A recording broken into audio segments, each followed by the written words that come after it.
Pruebas de audio para transmisión 22, 24, 26, 28, 30, 32, 34, 36, 38.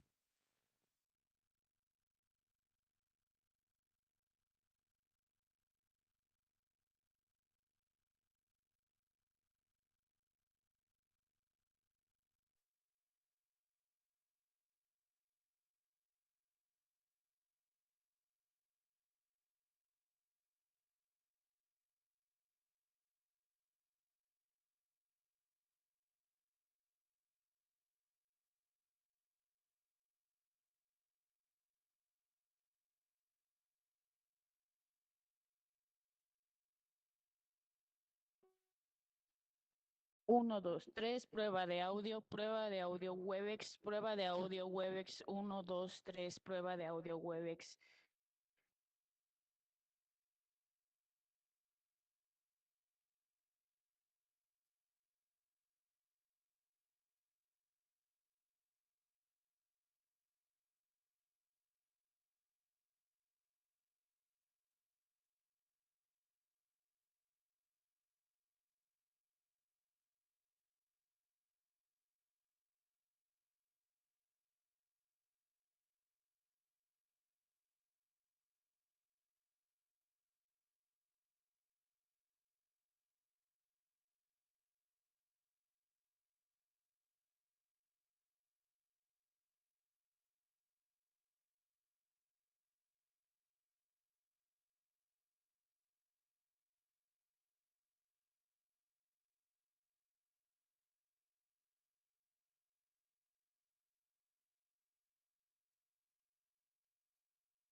Aquí mira, aquí yo estoy saliendo en inglés. Testing, 1, 2, 3.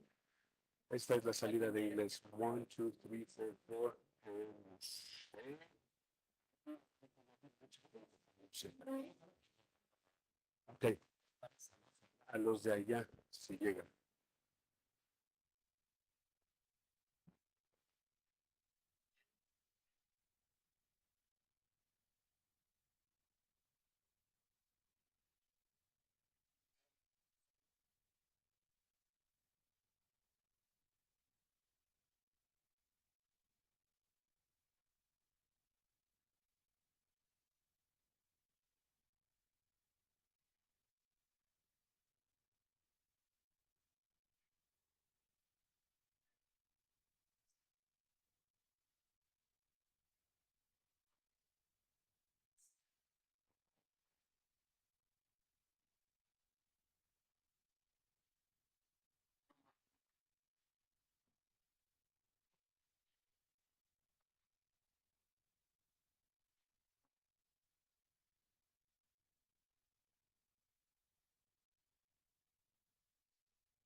Canal de inglés abierto.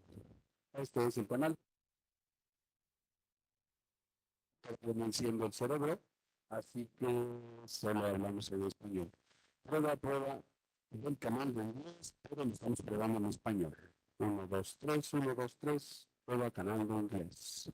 Esta es la prueba del canal de inglés para que transmitamos en vivo en directo. 1, 2, 3, 4, 5, 6, 7, 8. ¿Listo? ¿Estamos en la luz?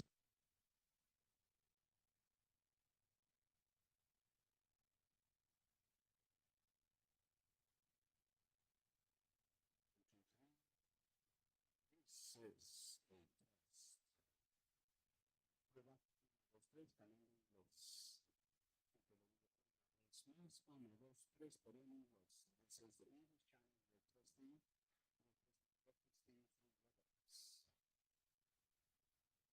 UK. By the way, I don't see on the screen, so I don't know if there's anyone actually from the UK already online. Let's wait a couple of minutes to see what happens with that.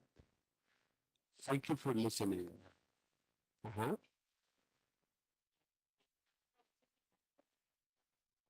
No, que no veo en la pantalla. Pues, sí. Mira, nosotros ya estamos aquí.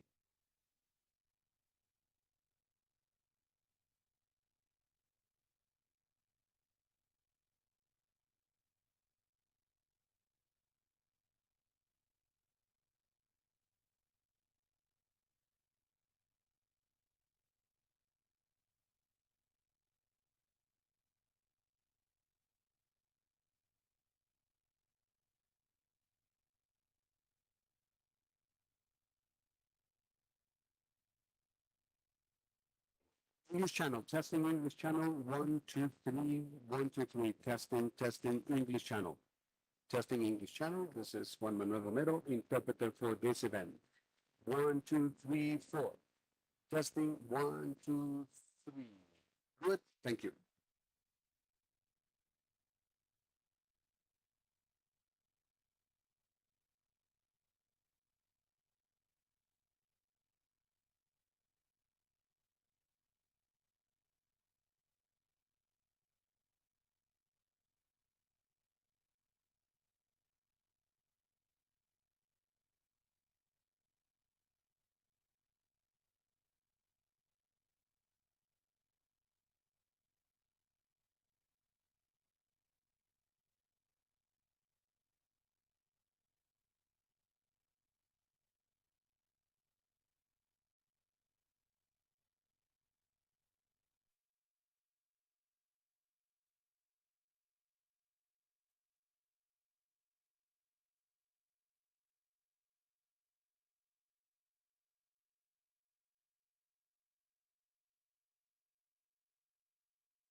Así una prueba de audio, sí.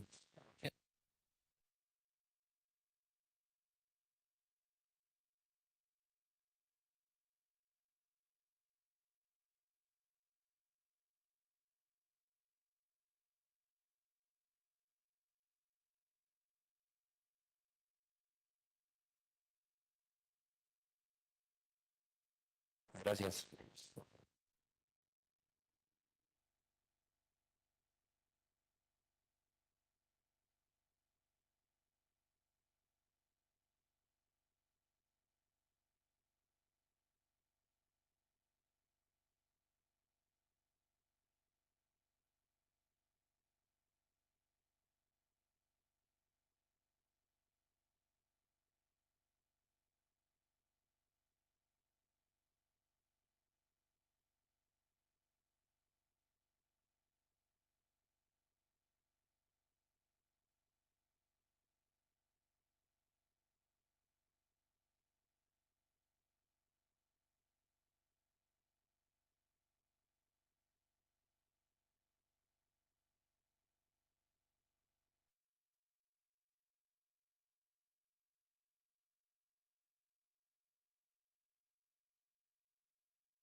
news channel.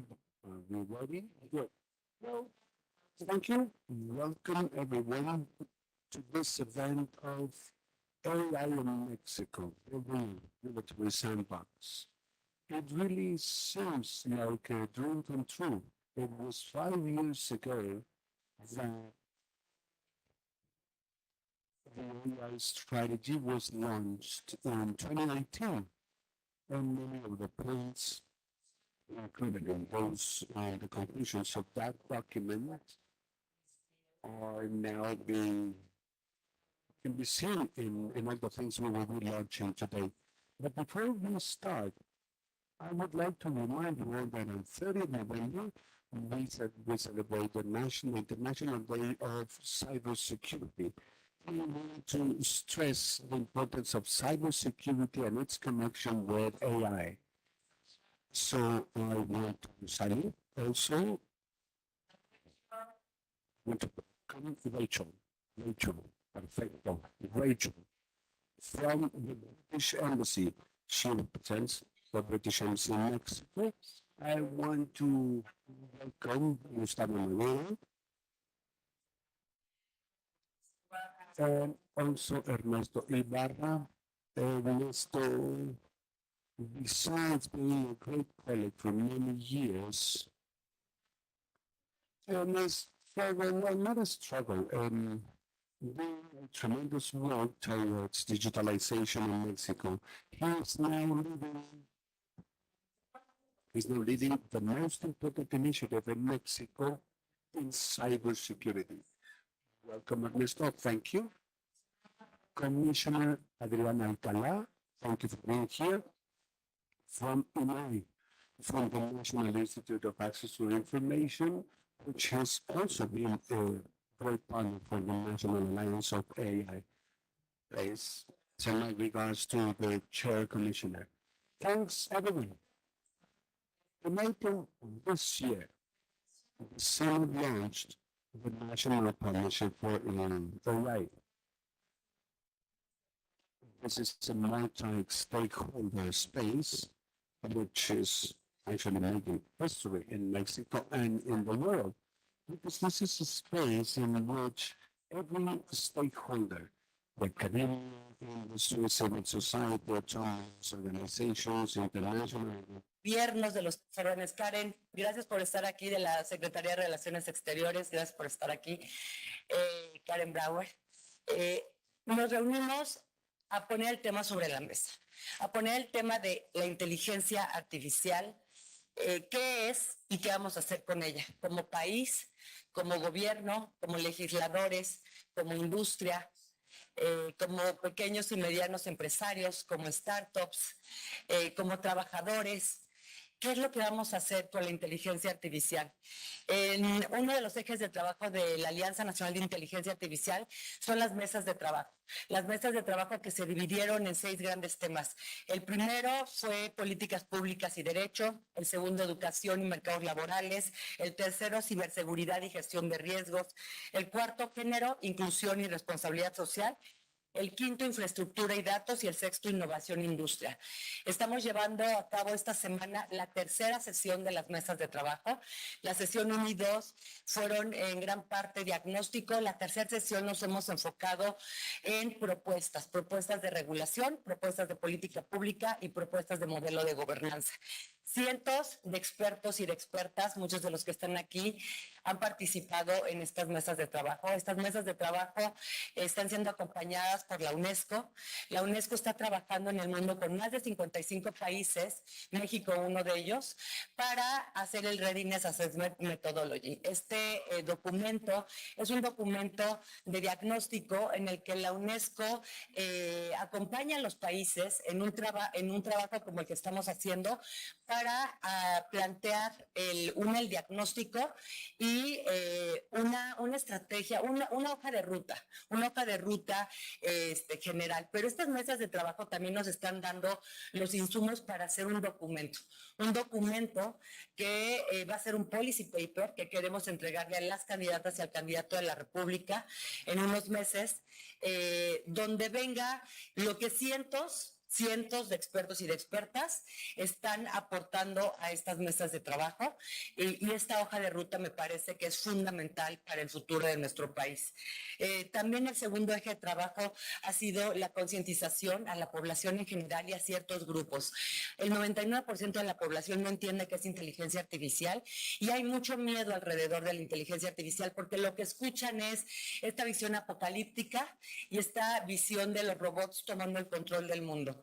Desde la Alianza Nacional de Inteligencia Artificial, de la mano mucho con la industria, estamos haciendo este esfuerzo de concientizar a la gente, de darles cursos y talleres sobre qué es la inteligencia artificial, pero también qué hay para ellos. Es decir, qué hay para mí, que soy docente, que soy estudiante, que soy mujer, que soy una startup, cómo puedo utilizar la inteligencia artificial en el trabajo, como papá. De verdad, también un éxito. Cientos de personas se han conectado a tomar estos talleres. Agradecerle mucho a la Canieti, a Ideas TIC, que nos han acompañado en estos talleres. El tercer eje es que queremos generar un bloque regional. Hoy hablamos de Estados Unidos y de China como los dos grandes bloques, la Unión Europea, un tercer bloque con una regulación muy enfocada a derechos humanos y muy proteccionista. Creemos y estamos convencidos, cientos de expertos y lo han mencionado en las mesas, que México debería de ser completamente diferente, debería de ser un bloque diferente, liderando América Latina o de la mano con América Latina, porque tenemos que aprovechar el gran código postal que tenemos, la posición geopolítica, los tratados internacionales que tenemos nos dan una posición estratégica muy importante que tenemos que plasmar en este documento que estamos trabajando. Así que estamos trabajando con varios países en Latinoamérica también hacia este bloque regional. Y por último, estamos trabajando en documentar casos de uso en México. Lo que queremos es hacer casos de uso locales. Está bien estar mirando hacia arriba, el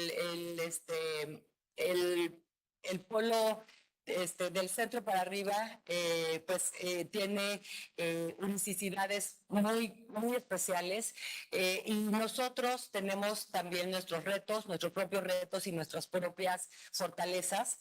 Y así que queremos documentar los casos de uso en nuestro país.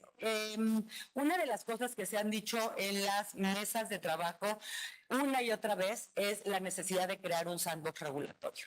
Es decir, este espacio seguro en el que podamos experimentar, en el que podamos, antes de sacar una política pública o hacer una regulación, en el que podamos hacer en un espacio como laboratorio. Un sandbox es un laboratorio en el que podemos hacer pruebas, en el que podemos probar antes de sacar algo al aire. Esto se hace con muchísimos productos y es algo realmente innovador en el tema regulatorio. Este sandbox regulatorio va a marcar un hito en cómo se hace la política pública en nuestro país. Hace 5 años que se hizo el documento de estrategia de inteligencia artificial 2018, se hablaba de recomendaciones muy puntuales. 1, desarrollar un modelo de gobernanza bajo un enfoque multipartes. 2, mapear las necesidades de la industria e identificar mejores prácticas. 3, impulsar el liderazgo internacional de México. 4, publicar recomendaciones previa consulta pública y participación social. Y 5, trabajar con expertas y sociedad. Si ven, muchas de estas recomendaciones que se hicieron hace 5 años las estamos haciendo en la Alianza Nacional de Inteligencia Artificial. Una de estas recomendaciones que además ha salido en las mesas de trabajo es crear un ambiente propicio para la investigación comercial y la inteligencia artificial aplicada en el sector privado. Esto se refiere a hacer un sandbox. Crear un espacio seguro es crear un sandbox regulatorio de datos para intercambiar datos y facilitar la colaboración entre investigadores e industria. Me parece muy valioso que estemos hoy lanzando desde la Alianza Nacional de Inteligencia Artificial, de la mano con la Embajada de Reino Unido, con el liderazgo de Ernesto Ibarra, este sandbox regulatorio de inteligencia artificial en México. Yo quiero darle la palabra a Ernesto, al senador Madero, al comisionado Adrián, para que nos den unas palabras antes de escuchar a Rachel y ver de qué se va a tratar, un ejemplo de qué es, cómo se ve un sandbox, porque parece como muy complejo y no lo es. Así que bueno, le quiero dar la palabra al senador Madero. Bienvenidos a todos. Muchísimas gracias, muchas felicidades. Realmente lo que comentaste no solo es poner las cosas sobre la mesa, sino ponernos a trabajar. Formar una gran alianza, Alejandra, que bajo tu liderazgo y la compañía y el acompañamiento de todos los de la asociación, de la alianza, se ha podido darle seguimiento y ponernos al día para continuar con lo que se empezó hace 5 años, pero hoy con mayor urgencia, con mayor prioridad. Yo el único ingrediente que agregaría a lo del sandbox regulatorio, que creo que va a ser un gran instrumento de poner en práctica bajo un ambiente controlado, supervisado, e impulsar el desarrollo de estas tecnologías, es también incorporar otros ingredientes y componentes del mundo que estamos viviendo hoy. Hoy nuestro planeta está enfrentando riesgos climáticos, está enfrentando la polarización, los riesgos de afectar la democracia, las desigualdades y cómo estar atentos para que la insurgencia de una tecnología disruptiva tan potente y tan esperanzadora nos ayude a temperar los riesgos y a maximizar las bondades o beneficios que puede traer, que trae en sí mismo. Y ese fino equilibrio, porque cuando hay una innovación tecnológica, hay gente, como lo decía Alejandra, que actúa a la defensiva, con el miedo, con el temor, el decir, espérense. Y ya vemos los prototecnológicos que queremos meterle todo el acelerador, el full throttle, para que se vaya a fondo.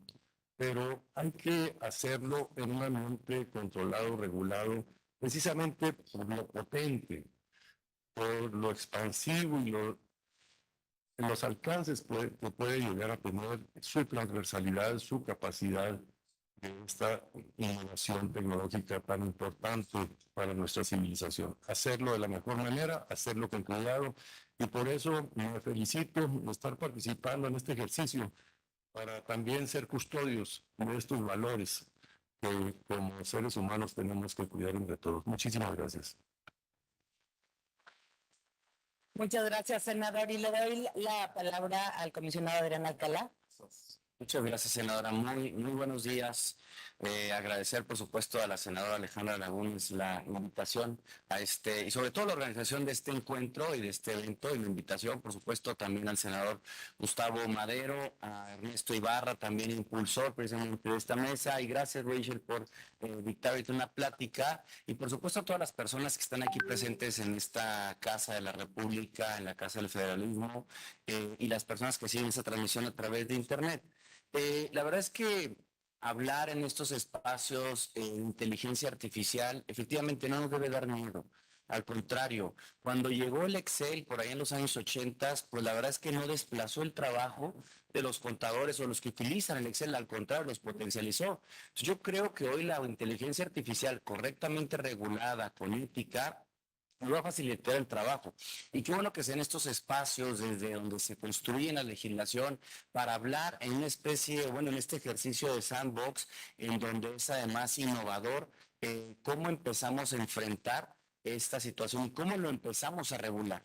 En el INAI estamos conscientes que ese camino no se transita en solitario, no se transita en lo aislado, se transita en colaboración, precisamente como esto, academia, sociedad civil, expertas y expertos, comunidad práctica y, por supuesto, las y los legisladores que habrán de tomar las decisiones. Y gracias de verdad a la invitación al Instituto Nacional de Transparencia, por lo que nos respecta al ámbito de la privacidad, porque también tenemos que regular y escuchar a todas las voces. Y sin más, la verdad es que a nombre de mis colegas comisionadas, agradecemos esta invitación, somos parte, celebramos y los esperamos el 14 de diciembre, ahí en su casa en el INAI, precisamente para continuar con estos trabajos. Muchísimas gracias. Muchas gracias, comisionado. Ahora escucharemos a Rachel Brazier, embajadora adjunta del Reino Unido en México, diplomática británica de la Foreign Commonwealth and Development Office, hispanohablante y especialista en América Latina. Anteriormente ha ocupado puestos en las embajadas británicas. Positions in the British Embassy in Ecuador. Welcome, Rachel. Thank you. Muchas gracias y realmente es un placer estar aquí. Yo creo que es solo mi segunda visita al Senado de la República y mi primera visita como hablando con ustedes. Entonces realmente estoy muy contenta de estar aquí. Bueno, es un privilegio estar inaugurando estas mesas.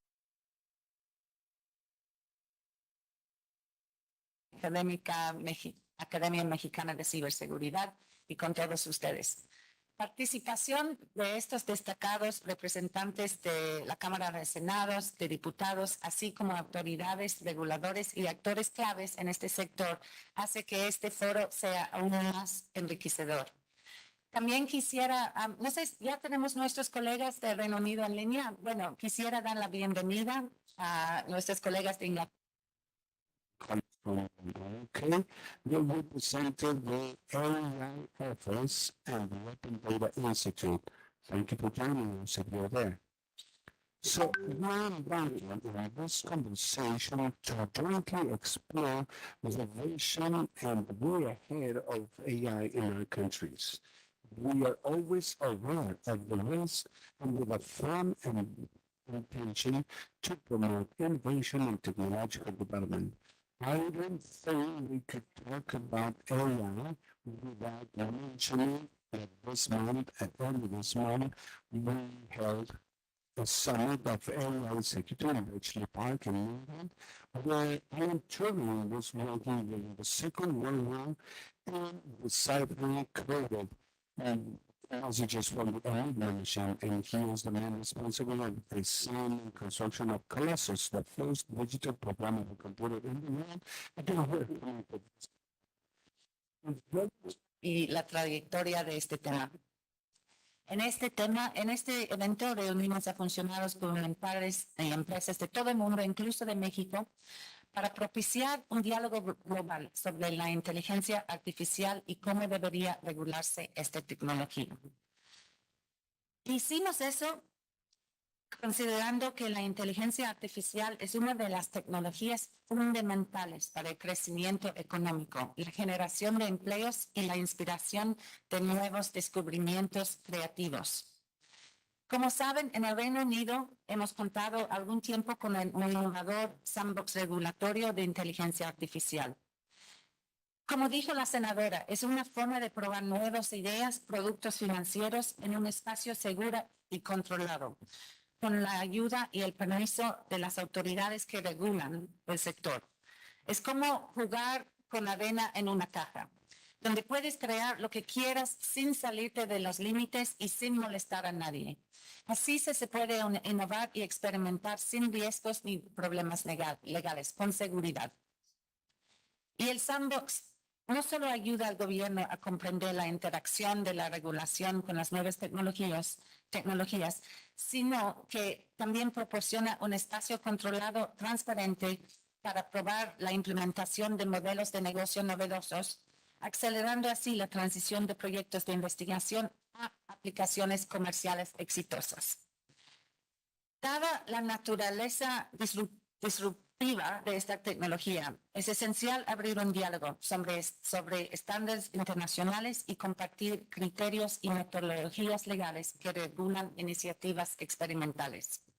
Y creemos que un marco regulatorio coherente será clave para acelerar los mercados de nuestros dos países, procurando un uso seguro y adaptando la regulación según las aplicaciones específicas en sectores como salud, educación, gobierno. Eso se trata de todo. Bueno, una cosa más, es crucial encontrar el equilibrio, creo. Una sobreregulación puede sofocar la innovación, mientras la falta podría amenazar la confianza en la tecnología. Entonces, nuestro marco regulatorio proporcional y pro innovación se enfoca en el contexto de implementación de la inteligencia artificial, evaluando los beneficios y riesgos potenciales. Bueno, no quiero extenderme más y tomar tiempo de este como importante intercambio de experiencias que vamos a tener. Desgraciadamente no puedo quedarme por toda la reunión, pero mi equipo de la Embajada Británica está aquí y les deseo toda la suerte en el mundo. Agradezco su apertura para iniciar estos diálogos bilaterales y espero que estos encuentros nos conduzcan a más colaboraciones, permitiéndonos trabajar conjuntamente como aliados en la adopción de esta tecnología tan importante. Muchas gracias. Rachel, muchas gracias y muchas gracias a la Embajada del Reino Unido siempre por apoyar este tipo de colaboraciones. De verdad, muchísimas gracias. Y ahora escucharemos a Ernesto Ibarra, es el presidente de la Academia Mexicana de Ciberseguridad y Derecho Digital, AMCID, para que nos platique sobre qué se va a hacer en este sandbox regulatorio. Gracias, Ernesto, bienvenido. Muchas gracias, senadora Alejandra Lagunes. Gracias, Ale. Muchas gracias, Rachel, por la colaboración desde la embajada. Muchas gracias, senador Gustavo Madero, por acompañarnos a lo largo de estas discusiones. A nombre de la Academia Mexicana de Ciberseguridad y Derecho Digital, principalmente me gustaría agradecer la asistencia de todos ustedes, expertas y expertos, en distintos temas que toca la inteligencia artificial como un componente de innovación tecnológica que impacta distintas áreas de manera transversal, tanto para el sector público como privado, y que todas y todos estamos involucrados en la gran responsabilidad de darle forma al mundo en la era de la inteligencia artificial. Y para ello, la regulación y la política pública, las buenas prácticas, requieren la colaboración. Ya lo han mencionado quienes me acompañan en la mesa, la importancia de colaborar para intercambiar experiencias y construir entre todas y todos el mejor modelo que resulte favorable para nuestro ecosistema. Y qué mejor estar hoy día en el Senado, donde su principal labor desde el punto de vista de la creación de las leyes que van a guiar, que van a moldear el comportamiento y la conducta de individuos y organizaciones, para hablar del sandbox regulatorio como una forma innovadora, un nuevo paradigma de establecer las reglas, las normas para la innovación y para el uso de esta tecnología, y como se ha dicho, tiene grandes potenciales, pero también representa grandes desafíos para la humanidad. Así que simplemente agradecer su asistencia, agradecer la participación de quienes nos acompañan a través de la transmisión y de quienes se van a sumar. Anticipo nuestra gratitud por la suma que harán al esfuerzo de este sandbox que habremos de construir entre todas y todos para beneficio de nuestro país. Y tomo unos segundos también para aprovechar que en este Día Internacional de la Seguridad de la Información, saludar a todas y todos quienes hacemos, y quienes trabajamos y quienes estamos con la clara convicción de construir un mundo más ciberseguro. Muchas gracias. Muchas gracias, Ernesto, y felicidades por este proyecto. Ahora sí, La Peña nos va a dar la introducción del proyecto Sandbox Regulatorio en materia de inteligencia artificial. Gracias, Cici. Te hubieras sentado acá.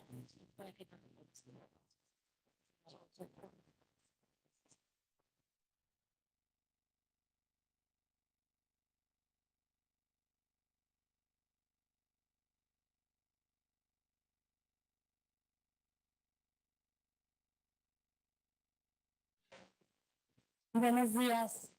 Muchísimas gracias, senadora. Muchísimas gracias por este espacio y sobre todo por liderar este espacio de conversación donde tantos actores están convergiendo en un intento de atender los retos que las tecnologías emergentes nos ponen a todos. Yo celebro muchísimo y agradezco muchísimo a todos el espacio y sobre todo la oportunidad de colaborar de manera muy cercana con todos ustedes, porque este proyecto justamente es una colaboración de todos, donde el expertise de todos los que están aquí, todos y cada uno de los que están aquí va a hacer lo posible.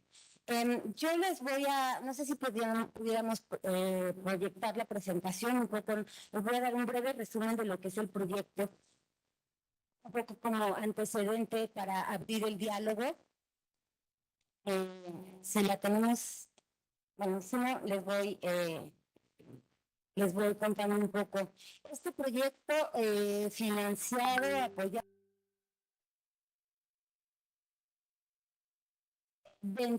nace como resultado, como inquietud de lo que la Alianza Nacional de Inteligencia Artificial, a través de las mesas de diálogo, ha ido generando como ideas y como debates.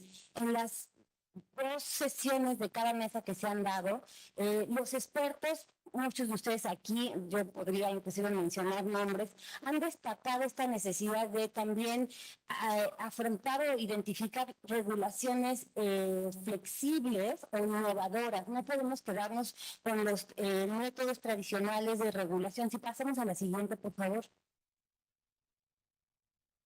Y en ese sentido, los expertos destacaron, sí, a ver, la primera conclusión, como la más obvia, era tenemos que regular el uso de la tecnología y no la tecnología per se, como ya nos había señalado la senadora y el senador, la senadora Lagunes y el senador Gustavo Madero.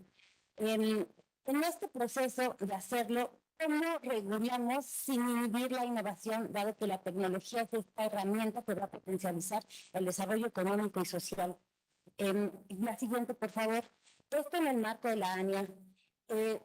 Bajo estas premisas, entonces, con el apoyo del Reino Unido, iniciamos este proyecto con la ANSI, liderado bueno, en el marco de la ANIA con la ANSI, que tiene 2 objetivos. El primero es la actualización de este documento del 2018, es un documento que se publicó, se empezó a trabajar a finales de la administración pasada, se publicó en el 2018 y hacía un mapeo general de en dónde estaba México en materia de inteligencia artificial.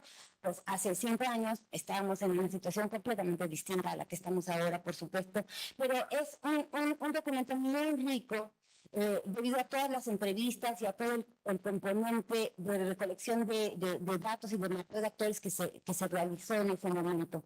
El segundo objetivo, y como ya habíamos dicho parte de las mesas, es identificar el potencial, entonces, de implementar un sandbox regulatorio en una manera innovadora también de regular. Pasamos a la siguiente. Hay muchas formas diferentes de definir un arenero regulatorio o un sandbox regulatorio. Esta figura se ha aplicado desde hace varios años alrededor del mundo y son básicamente entornos de pruebas regulatorios que funcionan como laboratorios de innovación para poner a prueba modelos novedosos. A mí me gusta mucho usar este como sticker.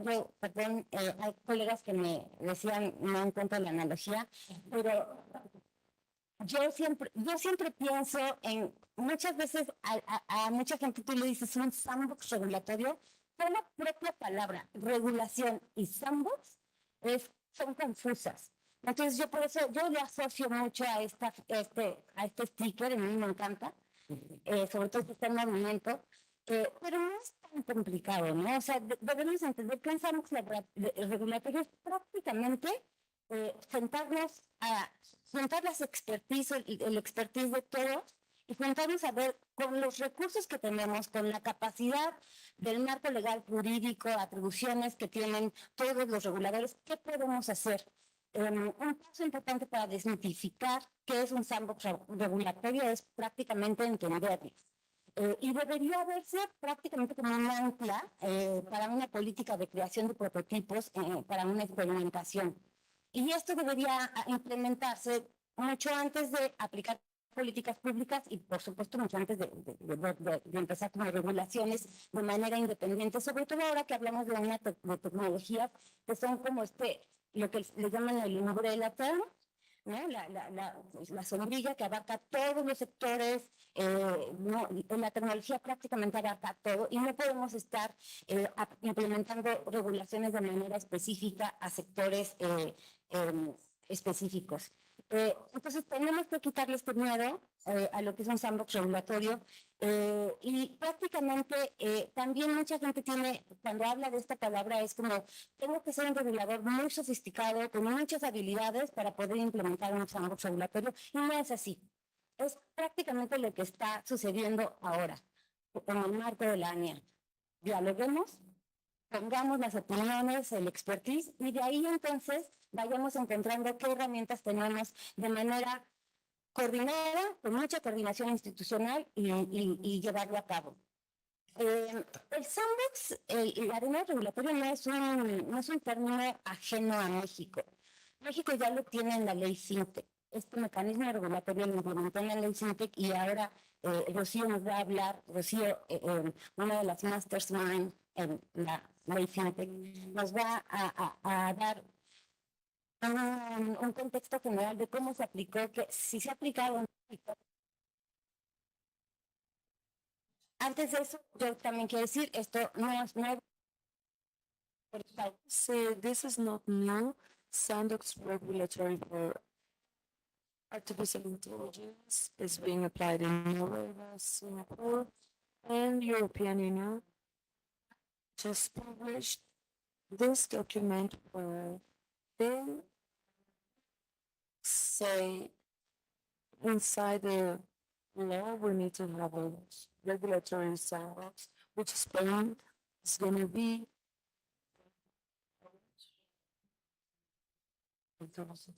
international treaties like DEPA, which is between Singapore, Chile, New Zealand, and now Canada. And there you have this space to explore implementation when it comes to data. So this is not new. This is also a commercial agreement, and we can take advantage of this too. So fill us in with the challenges we have and to talk about the project and the idea of bringing ideas and collecting experiences to see if Mexico is able to implement a regulatory sandbox. This first event is to understand the concept of sandbox, talk about it, and then we're going to go to a specific line.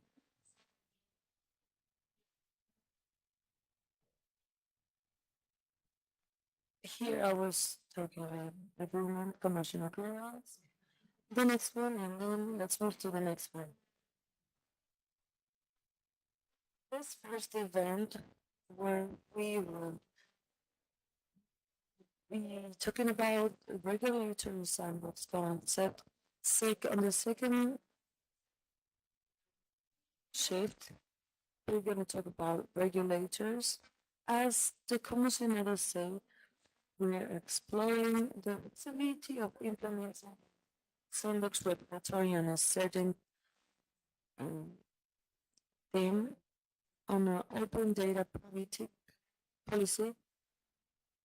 Next slide. This is a timeline. The project is expecting to have these goals by March this year, next year, I'm sorry. And then practically I am done with this. Next slide. This is generally speaking what the project is about. There are so many regulatory sandbox like expertise, and it is about sitting at the table and coordinate institutionally and take advantage of the whole experience we have from regulators, law regulators, to self-organisms and everything that's related to artificial intelligence in Mexico.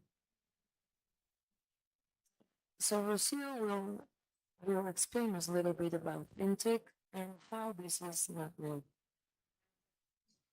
Well, thank you so much.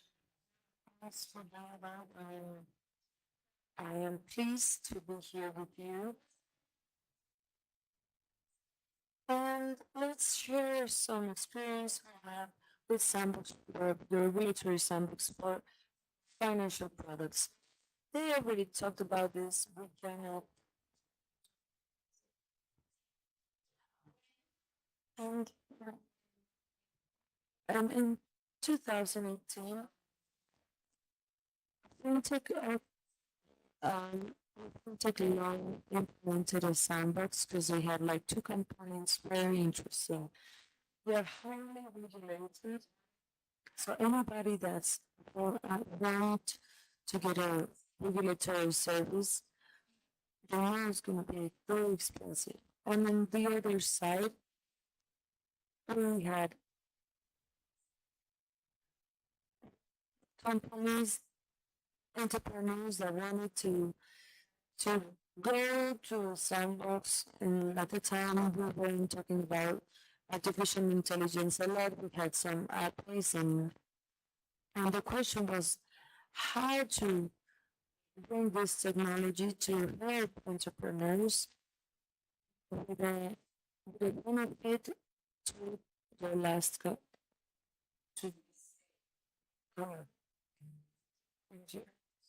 We had a very concentrated market when it comes to financial terms, and to connect with these tools, bring a better result. What are we looking for with sandbox? This is called regulatory because this they reach the scope and risk they have. These tools and can learn in the sandbox is the regulator, because the entrepreneurship, fintech company, the ones that are asking for a service, but not the regulator. Regulator, the information regulator has is different from the daily basis activities. So regulatory sandbox is a tool for regulators to know what's happening with that technology. So what happened? How do we implement this regulatory sandbox in Mexico? To start this shape, the first one was the United Kingdom, and the British Embassy was a partner, and with this idea, we bring this to Mexico. So today, as financial services are highly regulated, we're going to learn this entrepreneurship, fintech entrepreneurship. We want to give financial services will need a license, very expensive.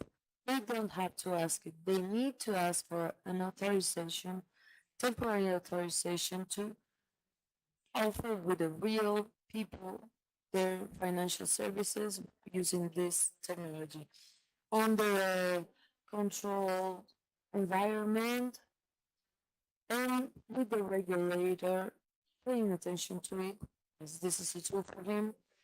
And when we finish with these companies,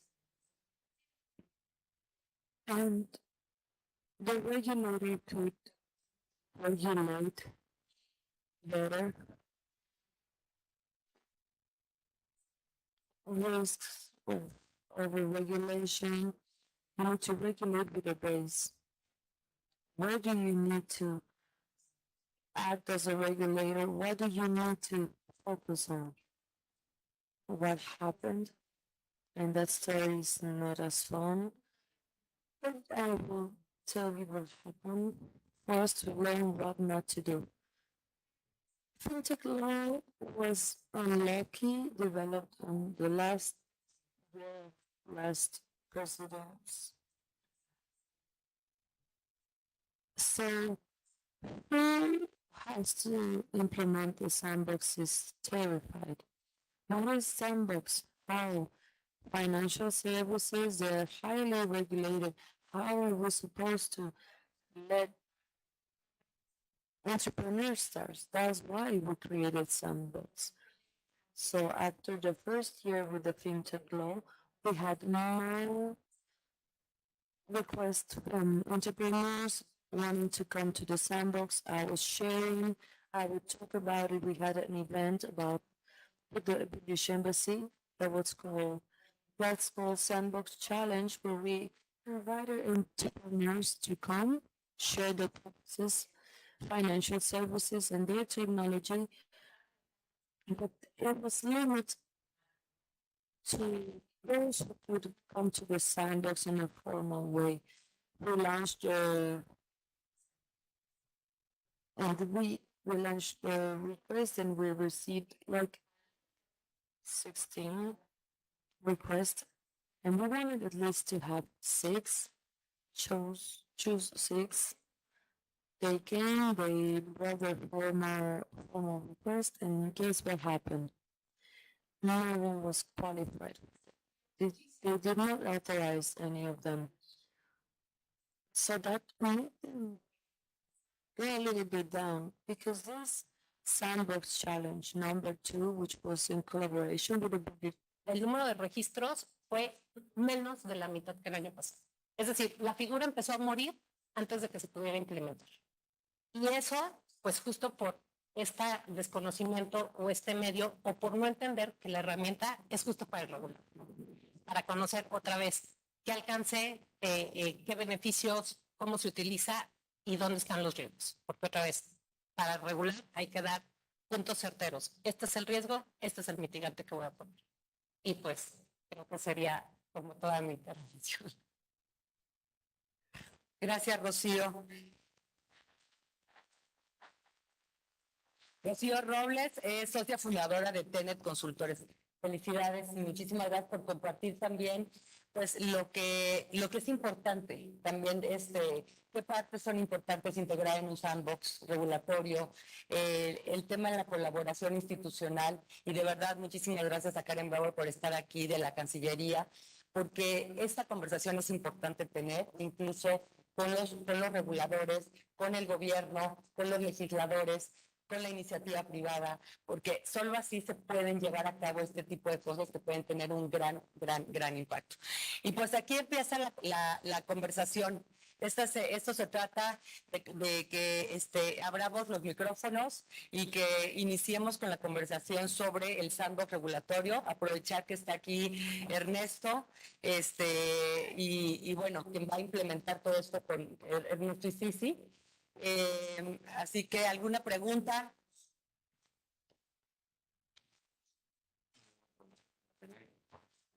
Karen.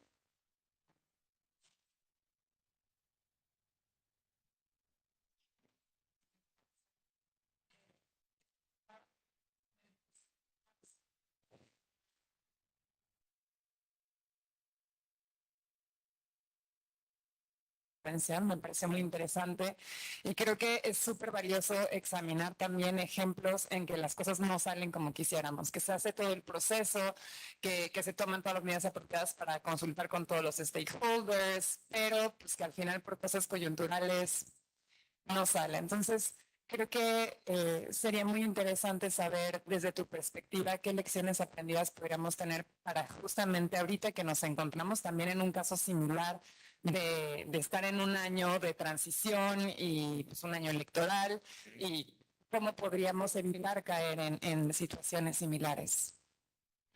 Sí, como ya lo dijeron también hace rato, para empezar, no es un solo sandbox, ¿no?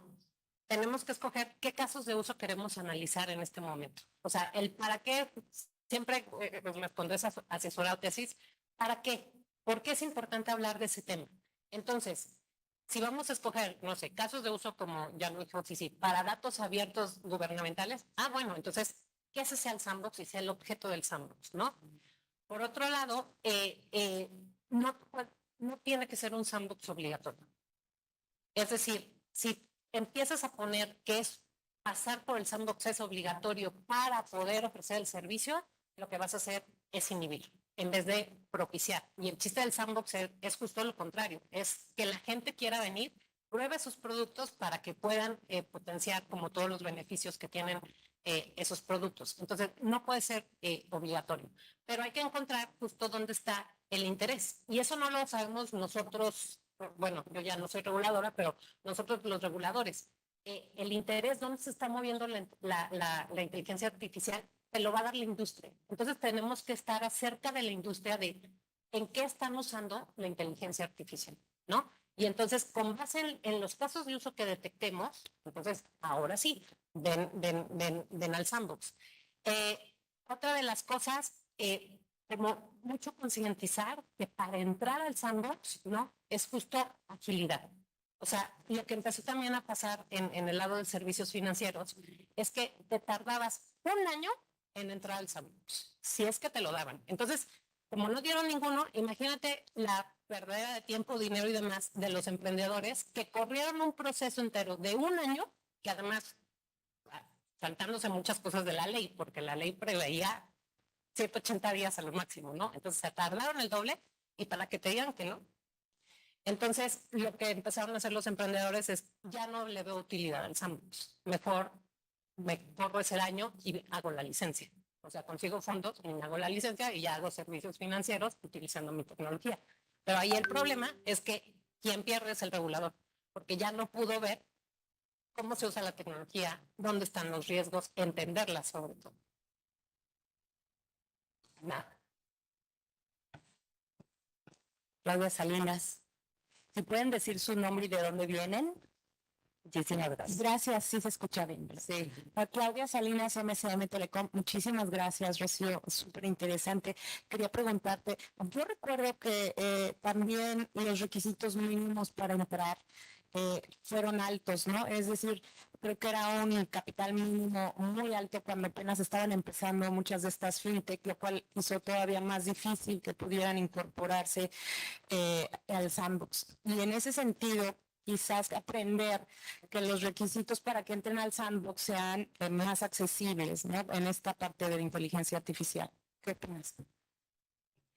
Sí, mira, es que ahí fue una cosa de aplicación. Si tú ves los requisitos del sandbox de ley, tiene sus áreas de oportunidad, eso no lo voy a negar, tiene sus áreas de oportunidad. Pero si tú ves los requisitos de ley, en teoría eran muy simples y no había capitales mínimos. Pero el problema es que cuando empiezan a llegar las solicitudes, los reguladores que se quedaron, pues empiezan a decir, entonces, compruébame que vas a tener el capital social de un banco. Compruébame que vas a tener, les empezaron a pedir muchísimas cosas que eran aplicables a una entidad financiera para entrar al sandbox. Y creo que ahí fue donde también, pues no, justo el sandbox rebaja muchos de los requisitos para que puedas entrar a ser jugador, ¿no? Obviamente vas a ser jugador limitado porque estás en un sandbox, por eso arenero, ¿no? Es como los niños hacen sus castillos, si no le gusta le dicen así, pero está contenido y no regada la arena en toda la sala de la casa. Entonces, eso fue lo que pasó. Que ya cuando se hizo la aplicación de la ley, se pidieron muchísimos más requisitos que los que efectivamente estaban dados. Gracias. Buenos días. Eleazar Aguirre del Politécnico, Laboratorio de Ciberseguridad. Y Rocío, nos estás describiendo prácticamente a nosotros en un caso de uso, con todos los problemas que ustedes tuvieron. Nosotros en una colaboración que inició más o menos hace un año con la INAI, no es un ente regulador, pero es un ente garante, y específicamente para protección de datos personales. En el Politécnico, a lo mejor me voy a extender un poco para describir todo el contexto. En el Politécnico, generalmente en México, nos evalúan a través de productos científicos. Somos un centro de investigación. En ese sentido, es más importante, por lo menos en nuestro país, el publicar artículos. Pero pocos investigadores hemos estado trabajando durante mucho tiempo para poder materializar esa innovación.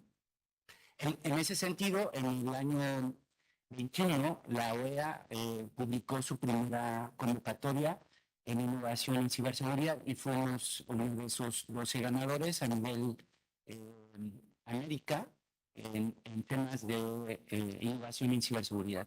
Trabajamos el proyecto, construimos una plataforma de identificación, clasificación y monitoreo de información sensible. Lo centramos, lo acotamos a la normatividad nacional que ajusta perfectamente al INAI y a partir de terminar ese prototipo, le voy a llamar en un nivel de madurez, por ejemplo, el de la NASA TRL5 y que queríamos llegar a un TRL6, obviamente validado por un ente regulador o un ente garante como el INAI. Nos acercamos al INAI, propusimos hacer pruebas ya con datos reales. Nosotros nuestro modelo o nuestros modelos de inteligencia artificial utilizamos un dataset generado con datos sintéticos precisamente para no violentar. Nosotros como expertos en ciberseguridad, obviamente consideramos los paradigmas de privacidad y seguridad por diseño y por defecto,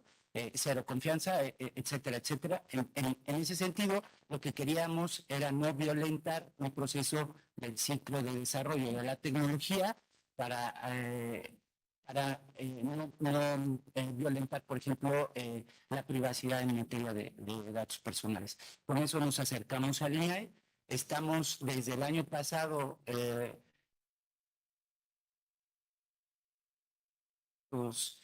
específicamente con 50,000 datos de archivos históricos que tiene el INAI y que los va a poner, o la idea es ponerlos públicos.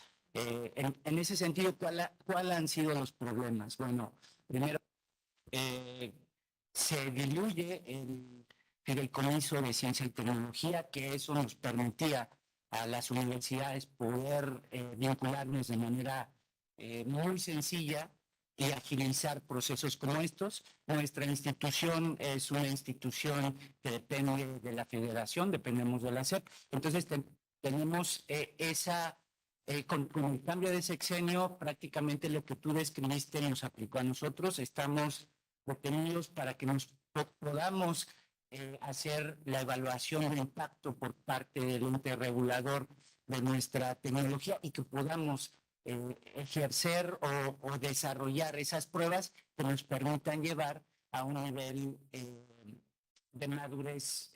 La tecnología se llama PISIS, Plataforma de Identificación, Clasificación y Monitoreo de Información Sensible, y que podamos, por ejemplo, en un principio lo que ofrecimos a la OEA era un nivel de madurez a través de tesis de maestría y doctorado TRL3, TRL4.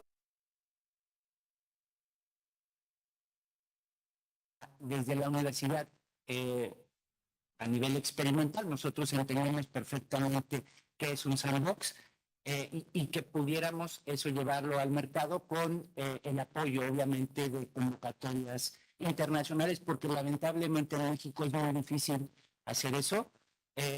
Y bueno, me siento totalmente identificado con todo lo que comentaste. No sé qué pudiéramos recibir de la experiencia y que pudiéramos modificar, porque también no hemos firmado el convenio de colaboración para hacer esas pruebas con INAI, y la idea es que ya deberíamos de tener los resultados de esa experimentación, de esas pruebas en este momento. Entonces, antes de cerrar mi participación, muchas gracias por la invitación y los felicito porque esto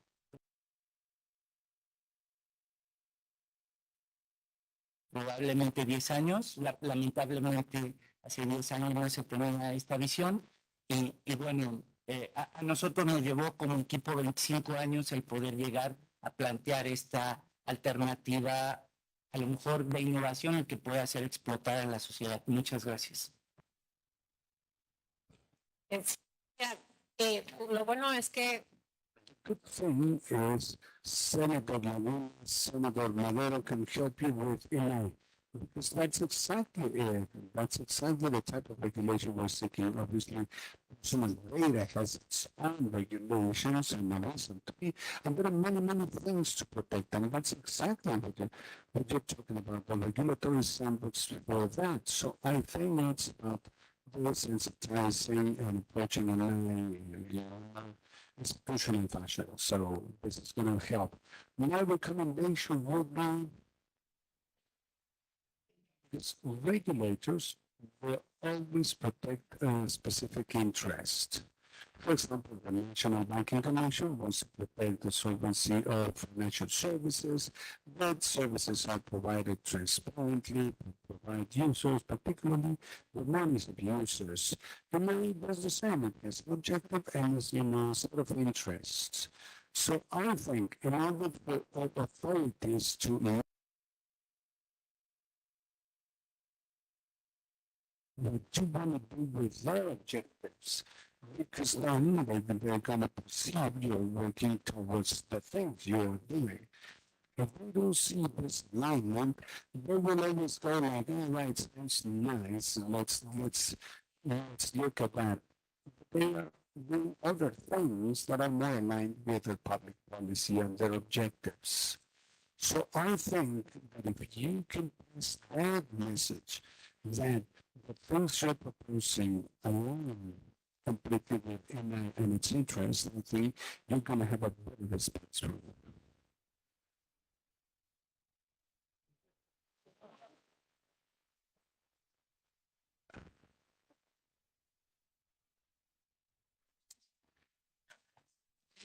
Claudia del Pozo. Hola a todos. Claudia del Pozo, hi everyone. Thank you for this space. It is very, very exciting for me to talk about this. For those of you who know me, for those of you who don't know me, well, I'm on the family member of PVEM Institute, and a spin-off of Siemens, which I love. At PVEM Institute, we are looking at those topics we started from Siemens of open banking and collaborative mechanisms for regulation.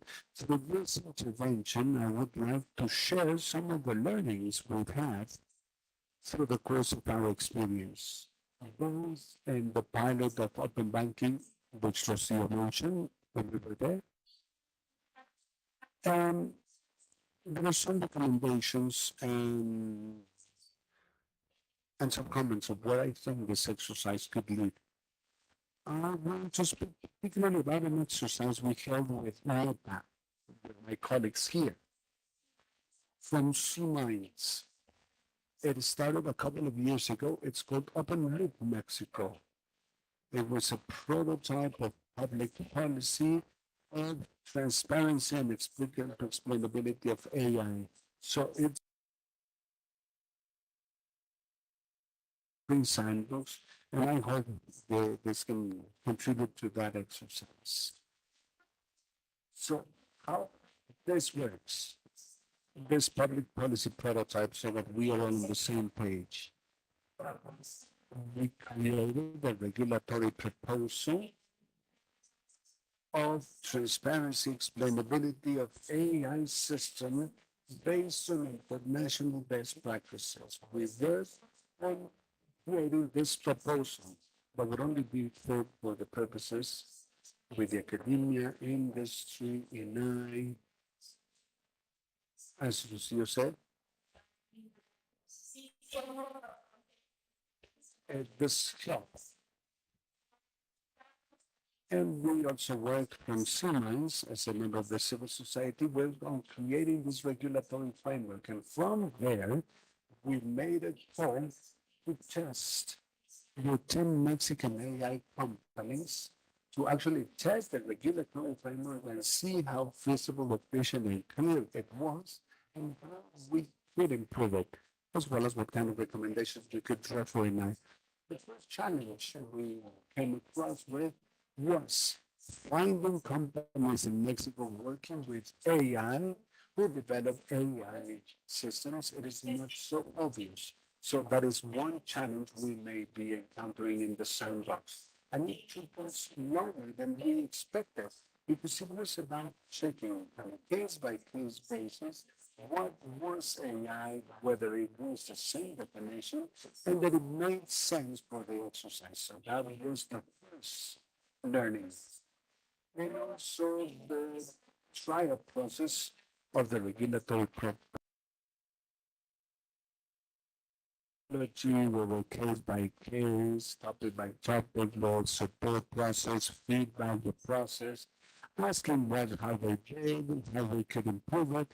It was really detailed. So my recommendation for the regulatory sandbox would be to define the scope and having it very limited, both in the number of companies and knowing exactly what we're going to test. And for this, the exercise of clarity, efficiency, and feasibility. In feasibility, you have the financial aspects. Also clarity and knowing exactly what kind of sandbox we're doing. what happens with SMEs, how inclusive it is for SMEs, because the sandbox gives you perspective, but this is limited. There are several. We need to be clear and say, well, for this type of companies, this is what we found. And it was really interesting, as Rocio said, exploring the market, checking application cases, and then perhaps testing with, I don't know, the 5 most common cases. I'm thinking of the EU the regulation. I think it is interesting to focus on high-risk applications, which would be like ones which might have the most negative effect. And we have to see what this would mean for Mexico, but particularly what it means for people living in Mexico who will be subject to those decisions. One of the things is it requires practical and ethical support. As I said, this prototype was seeking to explore a sandbox of transparency and explainability of AI. It was already a limited scope by itself, but as we saw, many of the companies have not performed an analysis of how biased their systems were, an impact analysis, and we said, okay, we're going to help them with that, so that we go to explainability. So I think it is important to consider the current status of things so we have an effective sandbox that meets the timing and requirements. That was an important learning. One of the challenges we have was, and I think we have to be aware of it, there are 2 types of companies using AI systems. Developers, in-house developers, and the other ones using third-party developers. What happens with third-party developers in terms of transparency and explainability? Not all companies had a conversation with the AI suppliers to make them more transparent. And so that's a thing, something needs to be considered in a sandbox. Well, with those who are developing their own AI systems, that is one question we need to ask ourselves. And I think, and also the proposal of regulatory framework was done in collaboration of all 4 sectors. And I would expect that the regulatory sandbox will consider all perspectives too, so that we can move collaboratively and sustainably. Plus, I think the first steps for regulating Mexico should include a register of AI systems. And at this time, I would like to mention that CIDE, I think, is doing it. It was there. So congratulations to CIDE on that.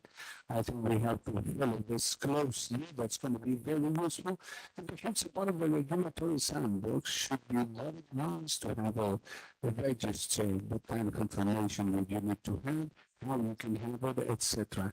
So I hope this is of use to all of you, and we're very happy to share some of our learnings of the public policy prototype, me and my colleagues from Meta. Thank you. Thank you, Claudia. Yes, there was an event at Meta to present these results. It is very interesting. I think it is worthwhile to have an event to look at the results of Meta with public. Very, very interesting. And I think there is a lot we can learn in creating the creation of other sandboxes with the work you've been doing. Thank you for being here. Thanks to Meta. Anyone else? Good morning. My name is Orlando Perez, and I come from TMI consultant firm. Thank you for the invitation, Minister. Thanks, Ceci, for inviting us. What we would like to share with you is as follows.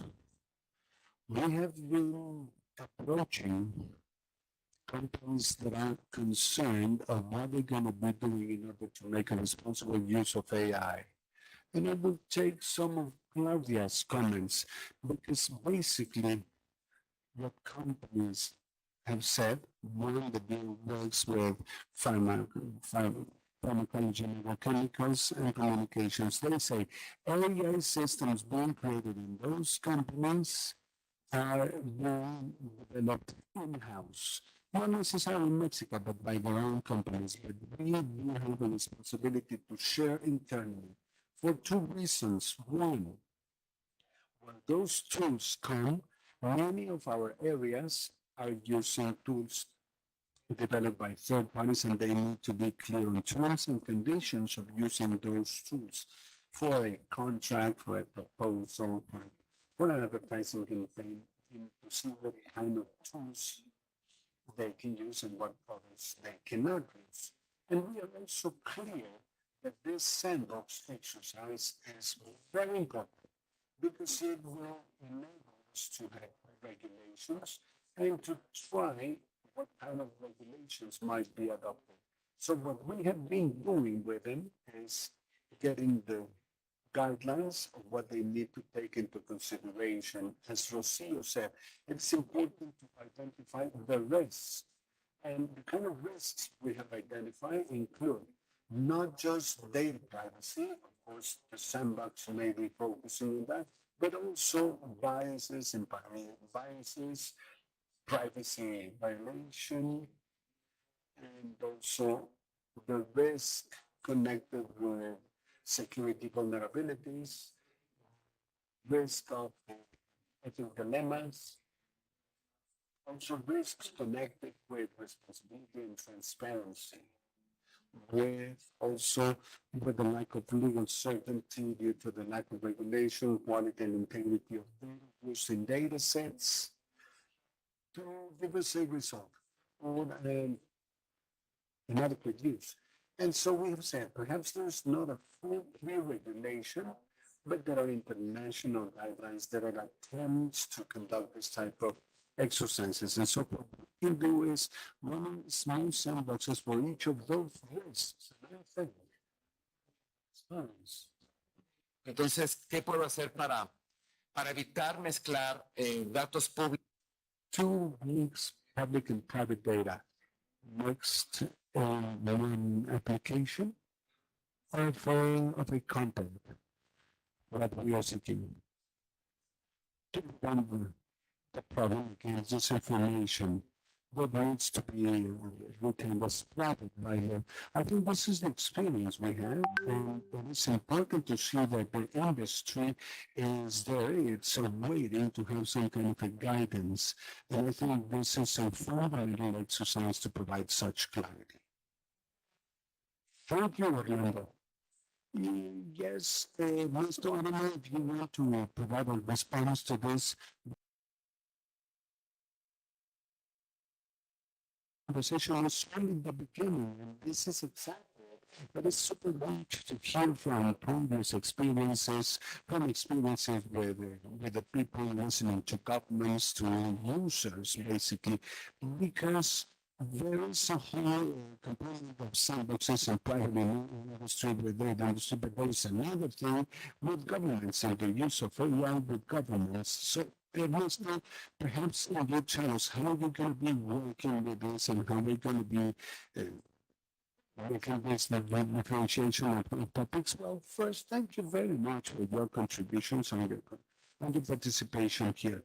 Construction process, and that's why it is towards the construction of a regulatory sandbox that's going to be based on exchanging ideas and the contributions with regulations, confessing, and with your support and your participations. We have not defined as yet what the specific target's going to be, use cases, or the level of risk we're going to be handling, but that's going to be a part of what we're going to do. Well, thank you. So this is the opening, this is the launch, but there will be many more things to construct the regulatory sandbox. Anyone else?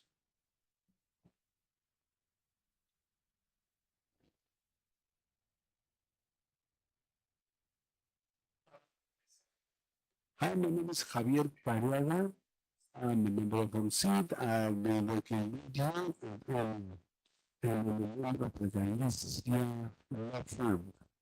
I want to say a couple of things about something that is not said about sandbox. It is after the sandbox. So once a project on the parameters is considered as successful, what happens next? So the two things, adaptability and regulatory proactivity. As we said, it is indispensable to be at the speed of changes, particularly if it's a, that's the only way in which we will get Mexico to be attractive for investment. And as you see, sandbox provides critical information to regulators of what's coming, what's happening, everything's happening. The future, we have a flexible and adaptable regulation. This is a gift. Sandbox are a gift to regulators. If we have a project for criminal offense, we have been shown that the lines and rules of regulation and boundaries of regulation can be and must be modified in order to give space to new technologies that provide added value and safety. This soon will provide and will contribute to innovation in a positive circle. This is a challenge for Mexico because our regulations are based on abstract general law. That's exactly what you do at the Senate. In spite of all the democracy advantages, they are not flexible for the challenges we have.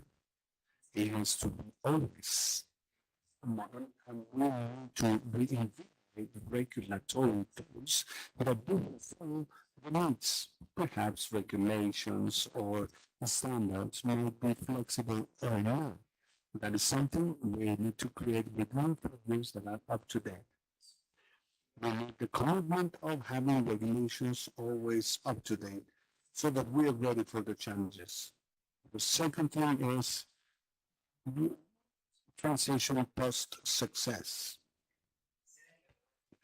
As it's been heard, being an entrepreneur in Mexico is complicated, difficult, and expensive. When an entrepreneur gets to a sandbox, they have been investing money, time, and having the product.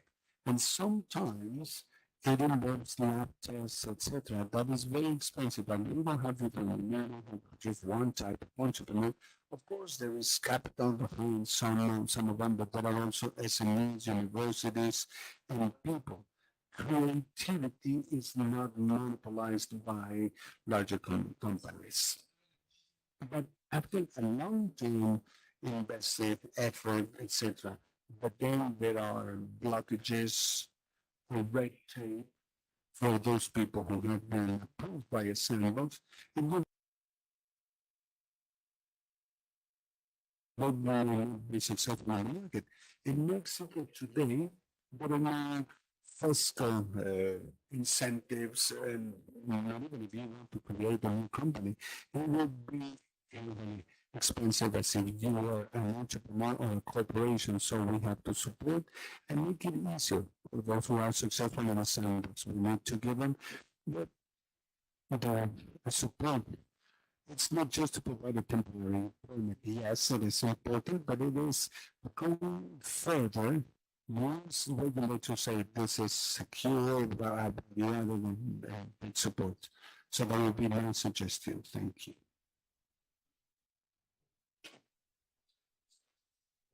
Thank you.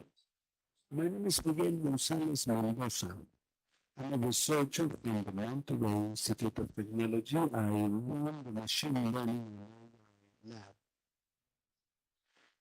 And I also represent the Mexican Society of AI. I will say we want to celebrate the effort of Senator Lagunes and Senator Senadora, and obviously other people in this room. That is very, very important for Mexico.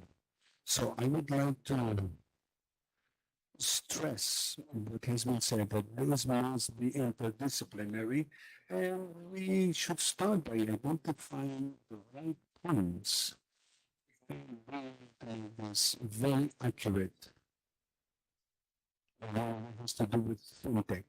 There are two sandboxes we have seen around the world, are connected with fintech, but also with data privacy, basically in the handling of data. People and entities.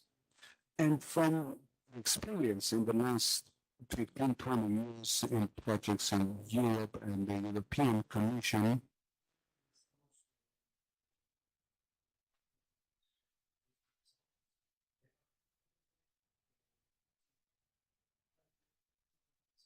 listening in the UK, is there anyone who wants to make a contribution to the meeting? Do you want to say something? In terms of ethical participation, and obviously the legislative component, and obviously legislation. But when it comes to how some countries are doing it, it's around initiatives working with APIs. Some of these APIs and initiatives like Open and Agile Nationals, obviously focusing on smart cities, but also some more mechanisms out of this data. And obviously, when you start looking at them, you can start with some, yes. But if an entrepreneur does their own, a company does their own, obviously, since it involves investment, then we want them to be done and become the standard, as we have seen with many technological changes through history. So it is interesting to see these initiatives, not just with these events, but we can also propose that they should be open and be considered interoperability to work with companies, yes, but with the smaller entrepreneurs too, and also public and private institutions. Those good practices, I think this is something we need in Mexico. The handling of personal data, not just like email and their connection with the elections office. But we need to get to a high level of identity management, and that is going to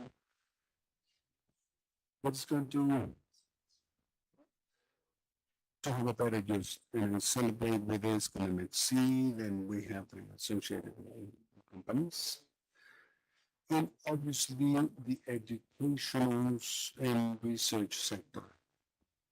So I'm open to because many of these mechanisms we have been collaborating with them, and they are called as minimum intervention mechanisms, but also to have the common European facilities. That is to say, how to get these entities, European entities, that might be infrastructure and services to be common for everyone, because right now we have many silos in vertical with the vertical approach, not only in fintech but private management, and I want to identify two, health and education. And when it comes to health and education, there is a lot we can do, and basically we can have many of these common European facilities with this means that I said we are now using to take them to let's see.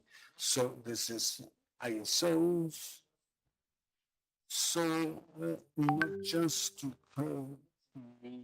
adjust to the standards, but also as a part of mechanisms that take us to better practice, best practices, and for those best practices to accompany those standards in the future. Thank you. Thank you, Miguel. I'm very happy to see Politécnico and Tec de Monterrey because the academia is fundamental. But what you've been doing for the last few years, the AI lab, are you in Monterrey or Mexico? It's the main cities, Mexico, Monterrey, and Guadalajara. I have to visit it. The generative AI is going to be held in Guadalajara. We have Good morning, Senator. You were here from Argentina. I'm the Director of Privacy Policies for Latin America and Canada from invita, and it is my honor to be here. And if you allow me, I would retake Claudia's point from Open Book to add information for those who will be working on this project. Open Book Mexico was a pioneer in Latin America. It was the first project we made in the region, but others have been done in the world with different topics, because obviously AI covers a huge number of aspects. And in some cases, we are already having comprehensive projects, and it is the process in which AI is working. But in some of the cases, there are concepts that are new and they're not in any type of regulation. That's why we call it prototype and not a sandbox. We made a distinction because a sandbox is when there is already an existing regulation. There are cases like explainability, which we discussed, was not precedent regulation. That's something we can see in OECD and other principles, but it was not in place before. So I wanted to tell you that if you visit openhub.org, you're going to find multiple projects covering many different subjects, all the way from impact evaluation, how to tackle the challenges. And yesterday, there was an announcement of the Open Hub US that will change the NIST framework. And that is something important for Mexico too, particularly in the context of its proximity with the US. The NIST framework is going to be an important preference, and one thing that there is including Mexican experts in the experts group that will be testing and advising the NIST, because this is a global language and inter-regional language. So I wanted to say this for this to be a reference if you are seeking material for other aspects that will have to be covered in a wide discussion of AI. Well, thank you very much. Thank you for allowing me to be a part of it. Thanks. Thank you, Paula. Over the side. We have an online participation from the Open Data Institute. So let's open the microphone for Stuart. Good morning from the UK. Thank you for allowing me to participate. I've been enjoying the discussion. The Open Data Institute is researching and conducting policy and innovation work looking at data ready for AI. So our focus is on exploring how we improve the quality and trustworthiness of data being used in AI. Can everyone hear me? Good. Okay, thank you. So I wonder if there is an opportunity for Mexico and the UK to consider what data sets could be shared for mutual SAMS AI development to foster trade and growth, much as we have done in other areas. I would welcome opinions from the panel on this.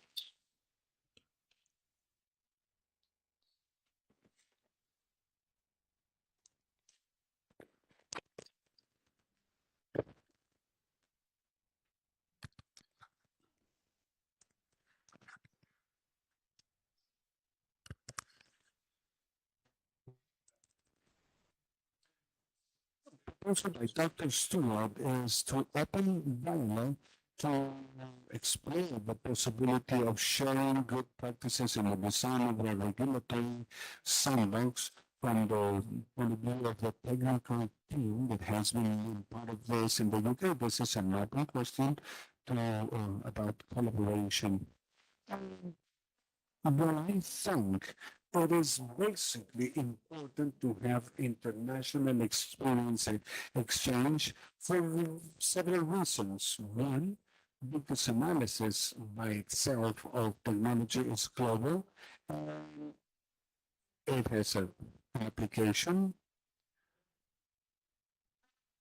But regulations or standards being implemented here will have an influence in one or another way on our international components. So learning from existing experiences, but particularly from the UK, because the UK has been a pioneer in applying this type of regulatory mechanisms. And I think that is precisely why the UK has been a very close partner to Mexico, not just with this project, but since we have a senator leading the strategy with this document towards the strategy of AI, it's been, the UK has been one of the pioneers in making this exchange. And precisely one of the third parties, or the third party in this project, the third part of this project is to see the possibility of implementing experience exchange with the UK in one particular component, which is open data policies. And precisely in the previous administration, progress was made, important progress was made in this component of open data, also supported by the United Kingdom. So I think it is a great opportunity to take the technical expertise from the Open Data Institute in the UK.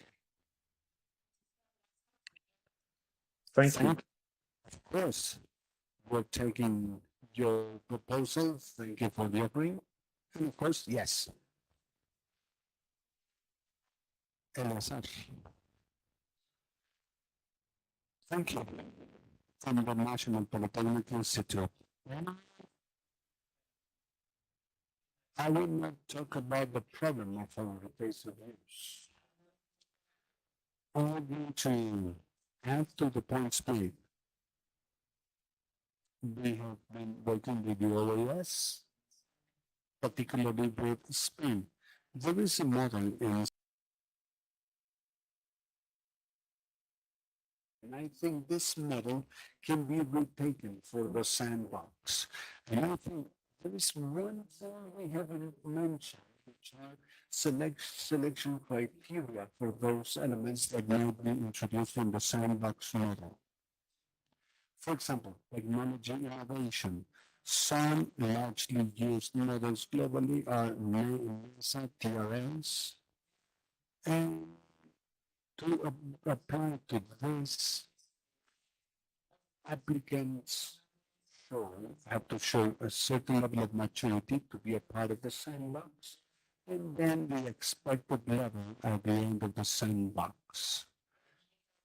Those are some other questions of what is expected after the sandbox. So the entry and then observing and obviously evaluating the exit. So that's something we have applied, combining cybersecurity or a way to solve cybersecurity challenges. And I would like to compliment Marta's work, for example, with us.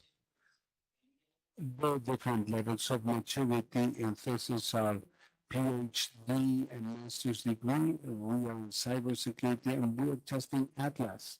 Atlas is the model of evaluation attack for AI proposed by Nature.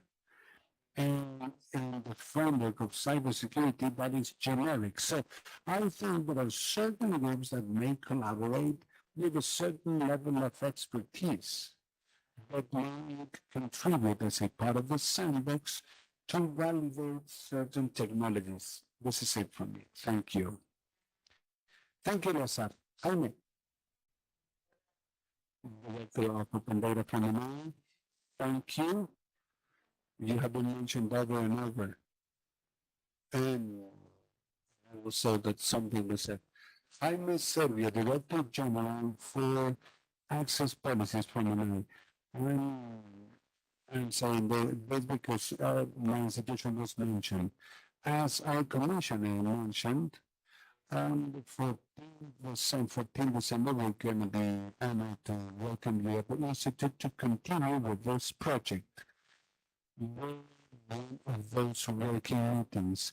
At MI, it is particularly important to be a part of this project for two specific reasons. One, protection of data, as Eleazar said.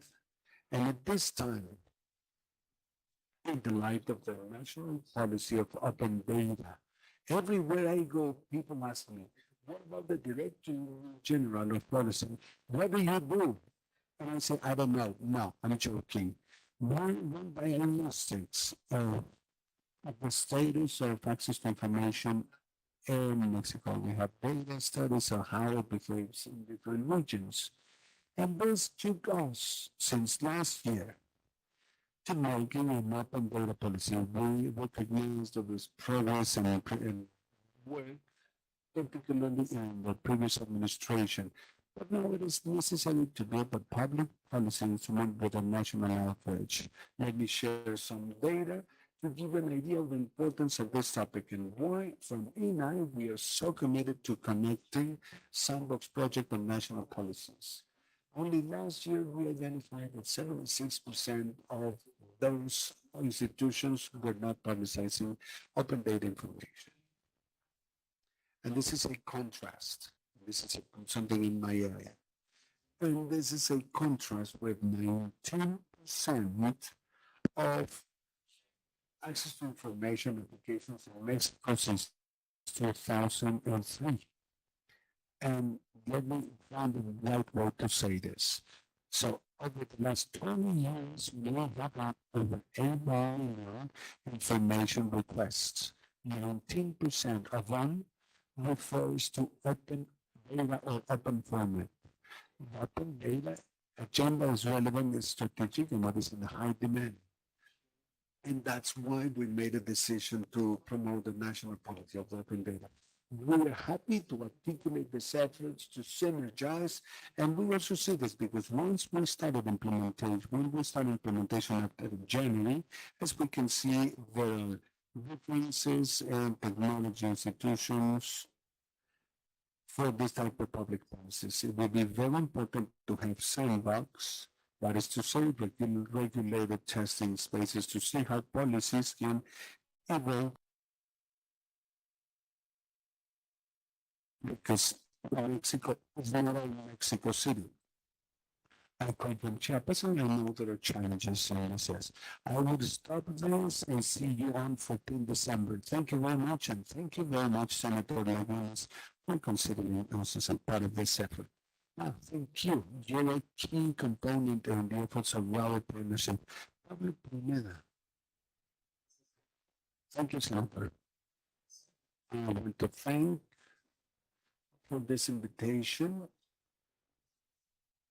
My name is Pablo Pruneda, and over the last 5 years, I've been coordinating the access of AI at the Big Hand Research Institute of the National University. I was part of a project with Ernesto Barra. When we started this research line, we had a huge problem. We found a huge problem that I can hear in your speeches with some technologies moving forward, AI. And the reality is that law is falling well behind that implementation, and technology is allows on the time that we still see how we can start regulating something that is long gone. EU experience speaks for itself. The EU has done a very serious work to prepare to make a general proposal, a law to regulate every implementation of AI from the West. But still, now we're reading that 3 countries are willing to see foundational models of regulation. So they start to see what the senator said of the really fine balance between regulation and technology development to prevent overregulation. So the legal research, we are very excited to be a part of this new proposal. And I support Javier Carriaga's point when he said that being a part of this exercises finds us new regulatory exercise, and as they say, it is thinking outside the box. We need to interact beyond the fields of lawyers with industry, with users. We have to make this exercise of understanding applications of these new technologies, starting by why they are, what they are, and what they're going. And then I take another thing, which we discussed.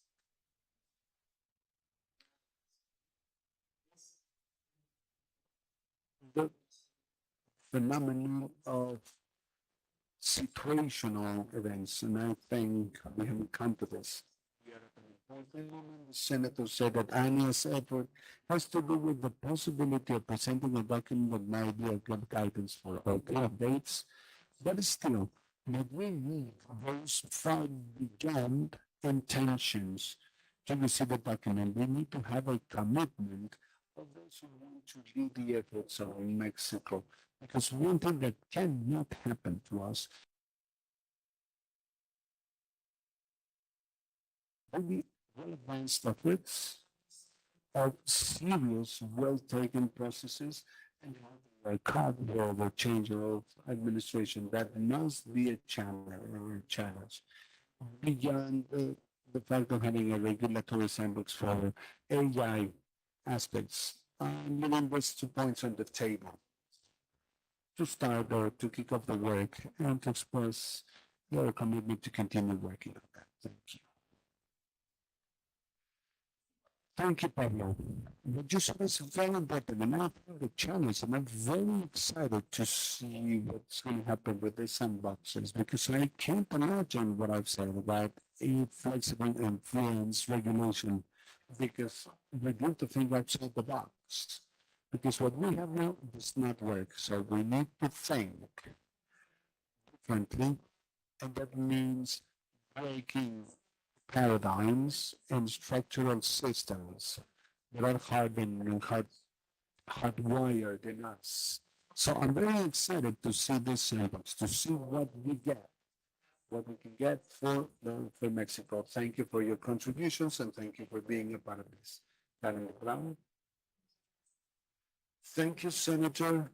I think I didn't introduce myself. My name is Karen De Breyer. I'm Director for Technologies at Foreign Affairs, particularly for multilateral institutions.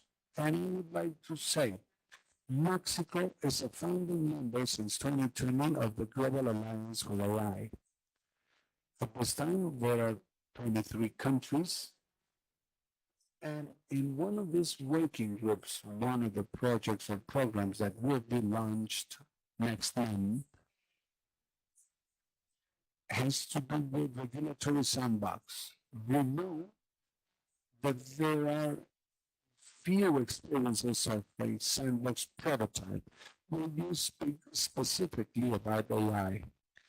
We have talked, and I think it's really interesting. It is always the industry that leads and that who tells us what kind of applications there are, what are the ones of higher interest, but the government is also an actor that can be a developer and a user for improving public services, goods or services. And in that sense, the project to be launched at the summit of AI in Delhi between 14 and 16 December is going to be a sandbox for public applications. So you can talk to the foreign ministry to further explore this international developments. And so the things we're working multilaterally to be part of positive for national efforts. Thank you, Karen.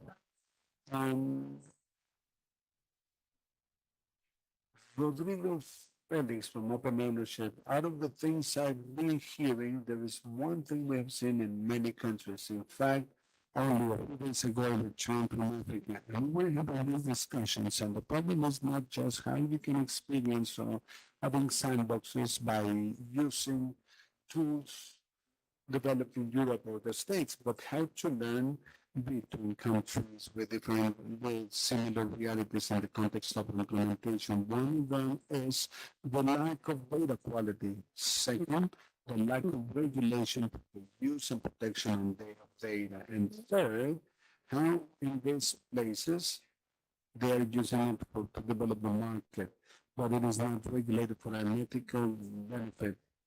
And those realities, there is a convention, the Malaga Convention, that says what kind of problems there are and how cybersecurity and AI are now enabling us to cross this understanding. And in Mexico, these projects are helping digitalize states which had all the information on. So getting to this regulatory sandbox is going to be important so that we are clear.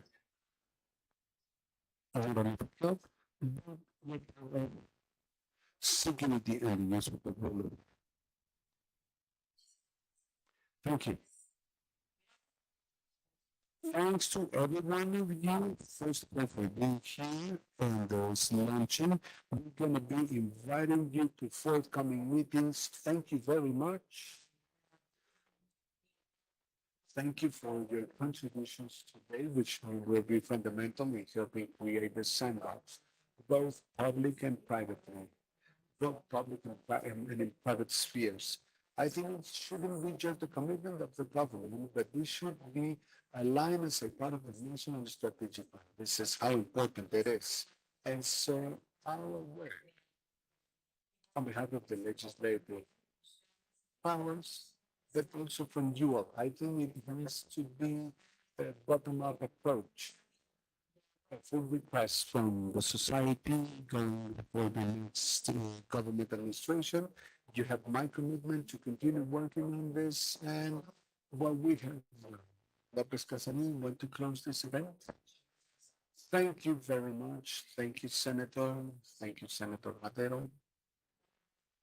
Let me take some of the conclusions that many of you mentioned. One of the key challenges is how we can socialize the importance of something that might be obvious for us, but not for the people who are the users of exponential technologies, but they are not well dimensioned of what impact they have in their life, in their governments, and the economy. And it is clear for us that we will modify the ways in which we were working. I heard there was an intervention when someone spoke about the electoral process we're going to have. We need to consider the impact of AI in elections to begin with. In both ways, in participatory democracies where they can be manipulated, and those also in those we don't have one guidance. It can be like a direction. So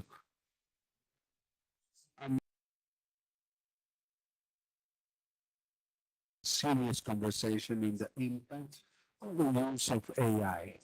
I think there are two principles we are to defend from the legislative power, particularly when it comes to legislating. One of them is Mexico's autonomy, because the moment Mexico starts discussions to legislate, of course, there are political interests. And you will see the guide or the header where to go, where not to go, whether we should go with companies or not. We're taking those steps and we need to fight for our independence and be clear that our autonomy is fundamental for those things we're seeking. That would be priority one. One of the examples would be that we have to raise our voice so that as a part of the free trade agreement in the digital chapter, there's a modification that is a challenge for authorities. And there, companies should have their address in Mexico. Otherwise, the authorities are subject to collaboration. Imagine companies come here, they produce income, but they don't have any legal obligation or any legal liability. So we have to start by understanding that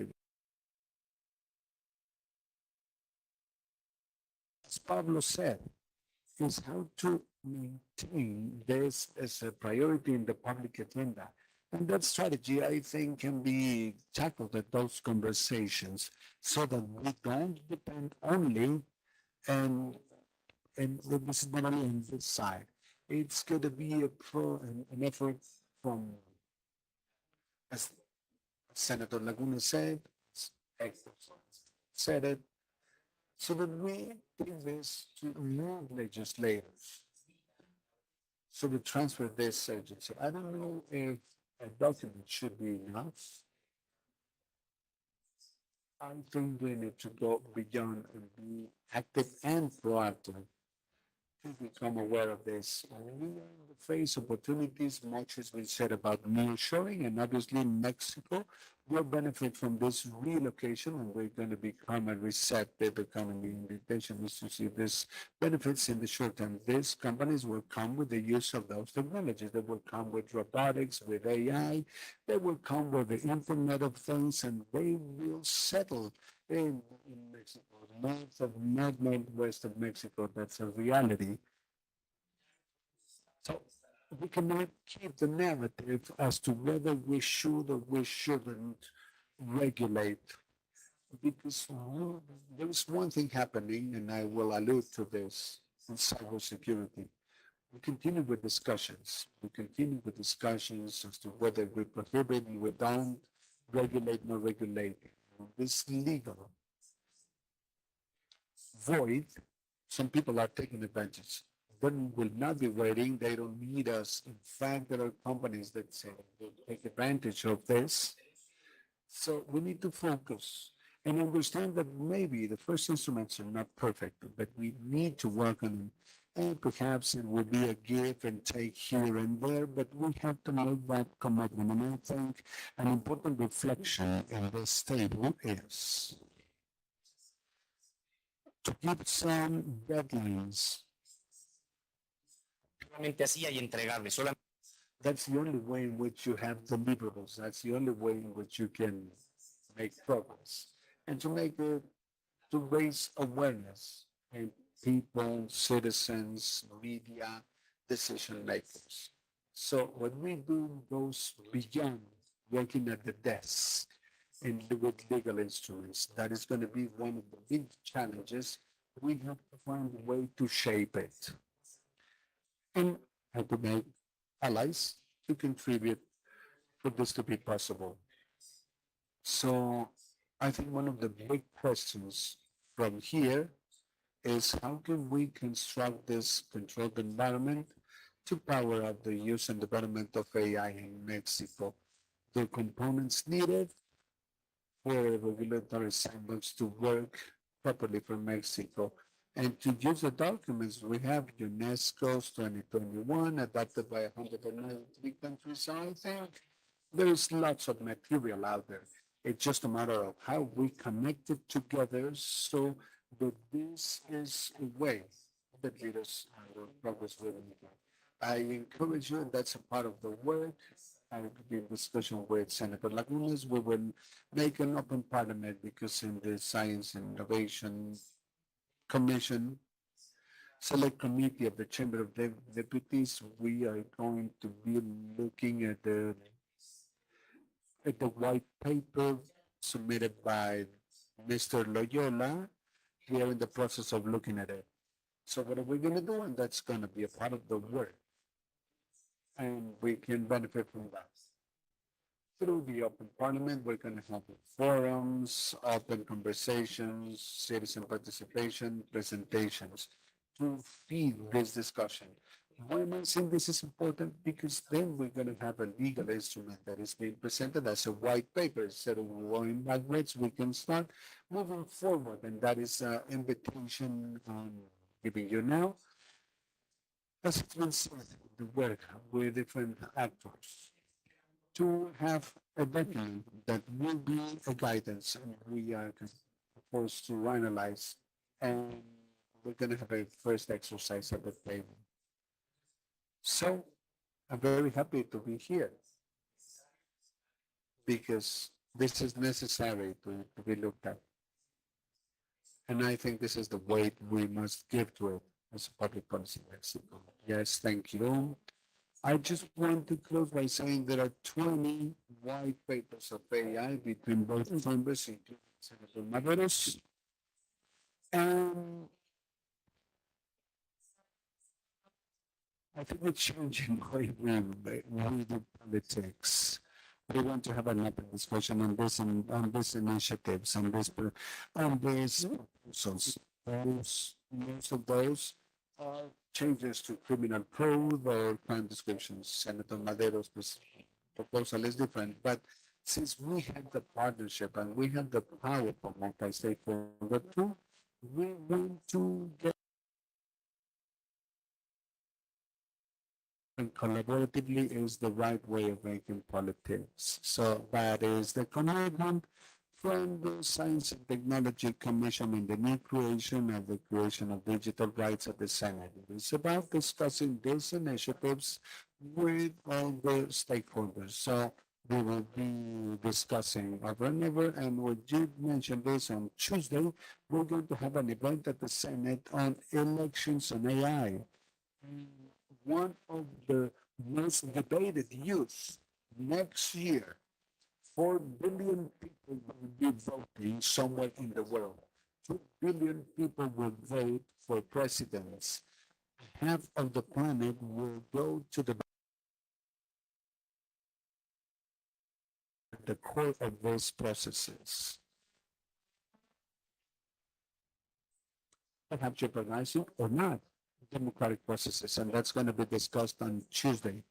We're going to have electoral authorities, AI experts, and we want to do something very practical and see if we can check something with the AI, how much it can be proven, and what we're going to do, not just as authorities, as electoral authorities, but also as people, because citizens deserve it. Deserve to know, deserve to know the truth in the democratic process and make a rightly informed decision. You are all invited. Elections and AI. As they say, this is one of the high risk AI in elections. Thank you very much. Have a good day. Thank you.